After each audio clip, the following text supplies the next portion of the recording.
Tatlong tips para mapansin ng algorithm or para maging successful bilang isang content creator dito kay Meta. So, ang una guys is be yourself.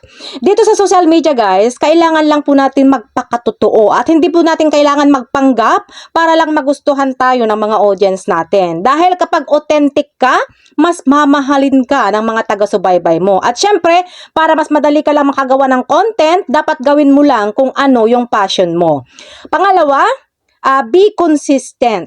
Dapat po regular yung posting natin. Kapag po kasi sinabi nating regular, ito po ay yung araw-araw tayo mag-post. Hindi yung nagpost ka kaninang umaga, tapos bukas wala ka ng post, tapos ang sunod na post mo is sa susunod pa na araw o kaya susunod na linggo. Hindi po ganun yun. Hindi po talaga tayo mapapansin ng algorithm kapag ganyan yung schedule ng posting natin. Dapat po everyday yung posting natin. Kahit isang video lang yan.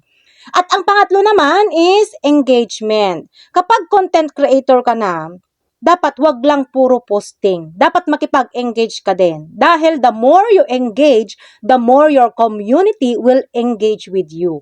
Kasi syempre, kapag nakita nila na masipag ka makipag-engage, hindi nila papalagpasin yung content mo kapag nakita nila yung pangalan mo hanggat hindi sila nakakapag-engage sa'yo. Dahil nga, nakikita nila na masipag ka makipag-engage doon sa mga kapwa content creator mo.